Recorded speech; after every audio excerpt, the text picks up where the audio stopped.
Hello friends, welcome to our YouTube channel AS exam. आज हम देखेंगे पर्सनालिटी डेवलपमेंट के महत्वपूर्ण प्रश्नों में से आज हमने लिया है तनाव का अर्थ स्पष्ट करते हुए इसके कारण बताइए। यह प्रश्न है। साथ ही साथ इसमें दो टाइप से प्रश्न बनते हैं। एक तो तनाव का अर्थ स्पष्ट करते हुए इसके कारण बताइए, और एक प्रश्न बनता है तनाव प्रबंधन क्या है, तनाव को कम करने के उपाय बताइए। तो ये दोनों प्रश्न लगभग सेम तो नहीं कहेंगे हम, लेकिन एक दूसरे के विपरीत है। इसलिए हम इस प्रश्न में दोनों को कवर करने का प्रयास करेंगे, यानी दो धारी तलवार के जैसे हम इन प्रश्नों का खात्मा करेंगे। तो उत्तर देखते हैं। तनाव को किसी कठिन परिस्थिति के कारण होने वाली चिंता या मानसिक तनाव की स्थिति के रूप में परिभाषित किया जा सकता है। यानी अगर आपको तनाव है तो कोई जो आपका रिजल्ट आने वाला है या आपकी परीक्षा है या कोई भी कठिन परिस्थिति है उसको लेकर आपके मन में चिंता है, तो कहीं ना कहीं उसे हम तनाव के रूप में परिभाषित कर सकते हैं। ये सीधी सी बात है। अगर आपने पूरे साल पढ़ाई नहीं की है और पेपर आने वाला है और पेपर जैसा कि आपने पिछले पेपरों में देखा है कि टफ आ रहा है, तो कहीं ना कहीं आपके मन में तनाव आ जाएगा। उसी चिंता को आप तनाव के रूप में समझ सकते हैं और एग्ज़ाम में लिख सकते हैं कि हाँ भाई ये तनाव है। तनाव एक प्राकृतिक मानवीय प्रक्रिया है, बिल्कुल प्राकृतिक मानवीय प्रक्रिया है, जो हमें अपने जीवन की चुनौतियों और खतरों का सामना करने के लिए प्रेरित करती हैं। हर कोई किसी न किसी हद तक तनाव का अनुभव करता है। तो तनाव से अगर तनाव हमें किसी चीज़ का होता है, जैसे एग्ज़ाम को लेकर या और भी कोई चीज़ है उसको लेकर, तो हम कहीं ना कहीं उसके समाधान की तरफ दौड़ेंगे और समाधान मिल जाए तो कहीं ना कहीं हमारी समाधान करने के लिए हम प्रेरित होंगे, और न मिले तो और अधिक हम तनाव में जाएंगे। तनाव जहाँ स्वास्थ्य एवं सामाजिक समस्याओं का प्रमुख कारण है। सही बात है। अगर हम तनाव लेंगे तो धीरे धीरे हमको समस्याएं होने लगेगी। रात को नींद नहीं आएगी तो इससे हमारा जो माइंडसेट है वो बिगड़ेगा। उसके बाद हम खाना खाएंगे तो डाइजेशन सिस्टम में प्रॉब्लम होगी। तो इस तरह से हमारा स्वास्थ्य भी खराब होता है, और अगर हमारा स्वास्थ्य खराब है तो इसका प्रभाव हमारे सामाजिक जीवन पर भी पड़ेगा और सामाजिक समस्याओं का भी एक कारण बनेगा तनाव। वहीं विद्यार्थियों की असफलता का भी प्रमुख कारण है। जो बालक विद्यार्थी जितना तनाव की समस्या से मुक्त रहता है वह उतने ही अच्छे अंक प्राप्त कर हर क्षेत्र में सफल होता है। यहाँ पर थोड़ा सा एरर है। जो बालक या विद्यार्थी के नहीं है ना, जितना तनाव से मुक्त होगा उतने ही अच्छे नंबर वो प्राप्त करेगा और हर क्षेत्र में यानी जितना बालक या व्यक्ति कम तनाव लेगा वो उतना ही अच्छे अंक प्राप्त करेगा, क्योंकि टेंशन फ्री रहकर वो काम करेगा तो उसका माइंड सभी फील्ड में चलेगा। कार्य की सफलता के लिए जहां कुछ तनाव आवश्यक है, वहीं अत्यधिक तनाव अनेक समस्याओं की जड़ है। वर्तमान युग में अनिद्रा, रक्तचाप, हृदय घात, घुटने का दर्द, अस्थमा, डिप्रेशन, पाचन तंत्र का कमज़ोर होना आदि तनाव के ज्वलंत उदाहरण हैं। यानी अगर हमें एग्ज़ाम देने जाना है, जैसे कि आपकी एग्ज़ाम कल है, तो आपको थोड़ा बहुत तनाव है तो ये कोई बात नहीं है, लेकिन ज़्यादा तनाव होना आपके एग्ज़ाम को ही बिगाड़ देगा, यानी आपके पेपर को ही बिगाड़ देगा। इसलिए ज़्यादा तनाव लेने की आवश्यकता नहीं है, जो होगा वो कर रहेगा। वर्तमान युग में रक्तचाप, हृदयचाप यानी जो भी प्रमुख बीमारियां हैं, अनिद्रा, डिप्रेशन, तो ये सभी तनाव के कारण ही होता है, जिससे आपका पाचन तंत्र खराब होता है और तरह तरह के और भी आपको रोग लग जाते हैं। तो ये सब तनाव के ही कारण हैं। इसलिए बिल्कुल टेंशन फ्री रहकर अपना काम करिए। कार्य में असफलता का भी मुख्य कारण तनाव ही माना जाता है। अच्छे व्यक्तित्व के लिए तनाव मुक्त होना ज़रूरी है, और पर्सनैलिटी डेवलपमेंट का विषय है तो तनाव मुक्त होना या तनाव प्रबंधन उसमें हमारा पॉइंट है, और आवश्यक भी हो जाता है कि हम तनाव प्रबंधन पढ़ें। तनाव क्या है ये पढ़ें, तनाव के कारण पढ़ें, तनाव को दूर करने के उपाय पढ़ें, क्योंकि ये सब किस लिए आवश्यक है, क्योंकि अच्छे व्यक्तित्व के लिए आवश्यक है। इसलिए हमको ये सब पढ़ना पड़ेगा कि तनाव किसे कहते हैं, तनाव के कारण क्या है, तनाव प्रबंधन क्या है। अब बात करें कि तनाव प्रबंधन क्या है। प्रबंधन क्या है, तो तनाव प्रबंधन की अगर हम बात करें तो तनाव को कम करने के जो तरीके हैं या उपाय आप जिसे कर सकते हैं, वही तनाव प्रबंधन है। जैसे समय का सदुपयोग करना समय प्रबंधन है, समय को एक अच्छी तरीके से व्यय करना समय प्रबंधन है। उसी तरह तनाव को कम करना और तनाव से बचना ये तनाव प्रबंधन है। अब देखते हैं हम तनाव के कारण। तो जो आप तनाव के कारण देख रहे हैं, आप अगर इन तनाव के कारण को उल्टा कर देंगे, जैसे अत्यधिक महत्वाकांक्षा की जगह सीमित महत्वाकांक्षा कर देंगे, अनियमित जीवन शैली की जगह नियमित जीवन शैली कर देंगे और क्रोध और चिंता पर नियंत्रण कर लेंगे, तो ये आपका तनाव प्रबंधन के उपाय के रूप में बदल जाएगी। यानी जो आपको तनाव के कारण है उनका उल्टा कर देंगे आप, तो ये तनाव प्रबंधन के उपाय के रूप में आपके सामने आ जाएंगे। इसलिए एक कंटेंट से हमारे दो फायदे हो रहे हैं, यानी दो क्वेश्चन कंप्लीट हो रहे हैं। तो पहला पॉइंट देखते हैं तनाव के अत्यधिक महत्वाकांक्षा है। यानी अत्यधिक महत्वाकांक्षा कैसे, जैसे आपका पर्सनैलिटी डेवलपमेंट का पेपर है और 2 दिन पहले आप पढ़ना शुरू कर रहे हैं या वीडियो देखना शुरू कर रहे हैं और आप सोच रहे हो कि मैं क्लास में फर्स्ट आ जाऊं, तो ये आपकी महत्वाकांक्षा ही है।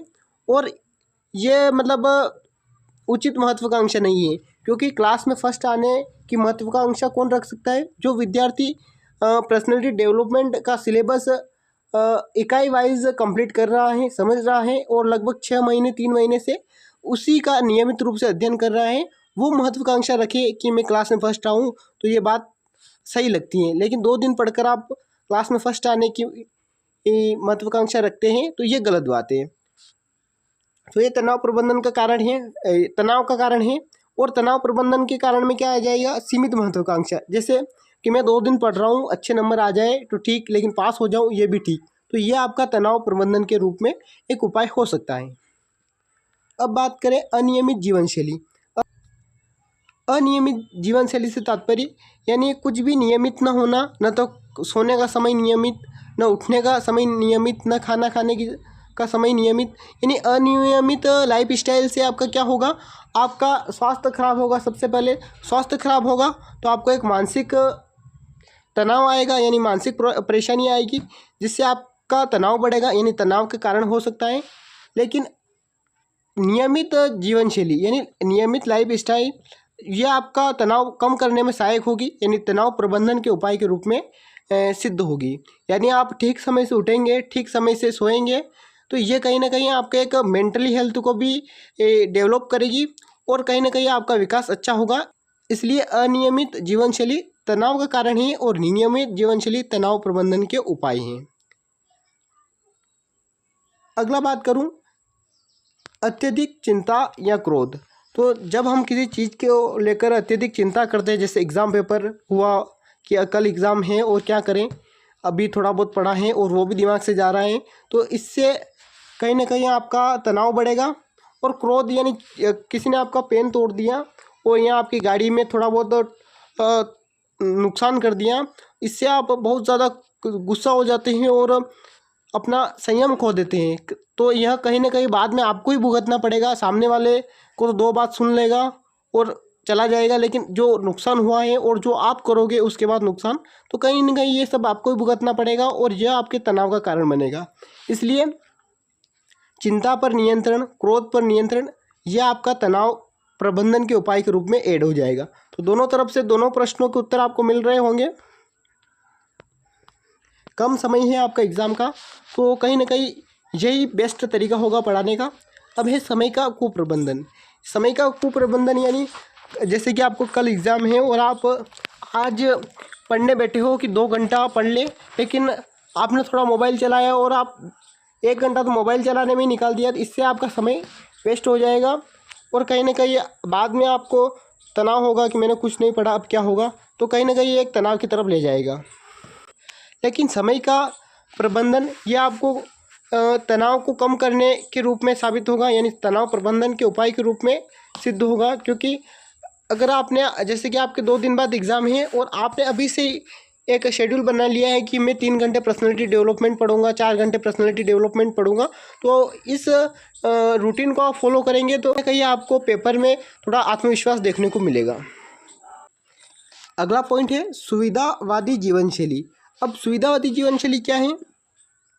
जैसे कि आपको कोई दुकान पर काम है और वो दुकान आपके 200 या 500 मीटर के एवरेज में ही है आपके घर के, तो आप वहाँ जाने के लिए बाइक का प्रयोग करेंगे, तो कहीं ना कहीं ये आप में एक आलस्यपन विकसित करेगा। और जब आपके पास बाइक नहीं होगी या कुछ नहीं होगा तो अब आपको प्रॉब्लम होगी जाने के लिए। और कहीं ना कहीं आपका एक जो सुविधावादी जीवन शैली का आप रूटीन अपनाते हैं तो उसमें आपका स्वास्थ्य का विकास भी ठीक प्रकार से नहीं होगा, क्योंकि सुविधावादी जीवन शैली ऐसी होती है जिसमें शरीर को आराम दिया जाता है, जिससे अगर हम शरीर को आराम में रखेंगे तो इससे हमारा काम करने का जो तरीका होता है या जो काम करने की टेक्निक होती है कहीं ना कहीं उसका स्तर नीचे गिरता चला जाएगा। इससे क्या होगा, जब हमारा काम करने का स्तर नीचे गिरेगा तो हमको आर्थिक रूप से क्षति होगी, आर्थिक रूप से क्षति होगी तो मानसिक रूप से क्षति होगी और कहीं ना कहीं ये एक तनाव का कारण बनेगा। अब इसे हम तनाव प्रबंधन के उपाय के रूप में किस प्रकार देखते हैं, तो यहाँ आपको सुविधावादी की जगह आदर्शवादी जीवन शैली करनी है। आदर्शवादी जीवन शैली, आदर्शवादी जीवन शैली क्या बोलती है कि कुछ हार्ड वर्क करें, इससे हमारा आज तो सुधरेगा ही सुधरेगा, कल के लिए भी बेहतर होगा। अगला पॉइंट है गरिष्ठ भोजन। गरिष्ठ भोजन क्या है, यानी कुछ ऐसा भोजन जो हमारे स्वास्थ्य के लिए हानिकारक हो, यानी उसको खाने से न तो हमारा शारीरिक विकास होता है और न ही हमारे जो पाचन तंत्र है उसके लिए वो सही होता है। यानी इसको खाने से हमारा पाचन तंत्र बिगड़ेगा, पाचन तंत्र बिगड़ेगा तो उसके बाद हमारा जो स्वास्थ्य ठीक नहीं रहेगा, स्वास्थ्य ठीक नहीं रहेगा तो हमें मानसिक रूप से कोई भी कार्य करने में रुचि नहीं होगी। तो गरिष्ठ भोजन तनाव का प्रमुख कारण है। और एक संतुलित भोजन यानी एक संतुलित आहार, यह आपका तनाव प्रबंधन के उपाय के रूप में हो सकता है। अगला है अत्यधिक शारीरिक श्रम और पारिवारिक असंतोष व कड़वाहट। ये दोनों पॉइंट इतने ज़्यादा मतलब प्रभावी नहीं है, लेकिन फिर भी ऐड करना पड़ता है क्योंकि आपको लिखना भी होता है उस पेपर में। तो अच्छे जितने ज़्यादा पेज भरेंगे ऐसी मान्यता है कि उतने ज़्यादा नंबर आएंगे। तो कहीं ना कहीं इन दोनों को भी मैंने ऐड किया है। तो पहला पॉइंट है अपना अत्यधिक शारीरिक श्रम। तो तनाव सबसे पहले तो आप जान लीजिए कि 3 प्रकार के होते हैं, शारीरिक तनाव, मानसिक तनाव और भावनात्मक तनाव। तो जो शारीरिक तनाव है वो शारीरिक जो श्रम करते हैं या शारीरिक काम करते हैं उससे आता है। इससे व्यक्ति को क्या होता है, थकान होती है और वो कोई भी काम ठीक से नहीं कर पाता। तो शारीरिक तनाव अगर व्यक्ति 2-4 दिन से अच्छा रूटीन फॉलो करें या अच्छी नींद लें तो इससे दूर हो जाता है। यह तनाव इतना मतलब खतरनाक नहीं है। लेकिन जो मानसिक तनाव है और जो भावनात्मक तनाव है ये दोनों ही खतरनाक है, क्योंकि मानसिक तनाव ऐसा है कि इससे आदमी को नींद नहीं आती और भावनात्मक तनाव भी ऐसा है जिससे आदमी को नींद नहीं आती और उसका एक मेंटली रूप से वो डिस्टर्ब हो जाता है। तो इसलिए ये थोड़ा कम इम्पोर्टेंट रहेगा अत्यधिक शारीरिक श्रम, लेकिन यह भी एक तनाव का कारण है। अगला है पारिवारिक असंतोष व कड़वाहट। तो ये भी आप समझ ही सकते हैं, आपने 12th पास कर रखी है, तो ये भी एक तनाव का कारण है, पारिवारिक असंतोष। अब इन दोनों पॉइंट को हम तनाव प्रबंधन के उपाय के रूप में कैसे करें, तो पहला आ जाएगा संतुलित शारीरिक श्रम और दूसरा आ जाएगा पारिवारिक प्रेम और स्नेह। तो ये दोनों इस तरह से तनाव प्रबंधन के उपाय के रूप में आ जाएंगे। तो इस प्रकार से हमने इन 8 पॉइंटों को 2 तरह से देखा है, एक तो तनाव के कारण के रूप में, एक तनाव प्रबंधन के उपाय के रूप में। तो आशा करता हूँ कि जो मैं समझाना चाह रहा था वो आपके समझ में आया होगा। आया हो तो वीडियो को लाइक कर दे और ना आया हो तो ना करे, लेकिन चैनल को सब्सक्राइब जरूर कर दे ऐसी और महत्वपूर्ण वीडियोज़ के लिए। धन्यवाद।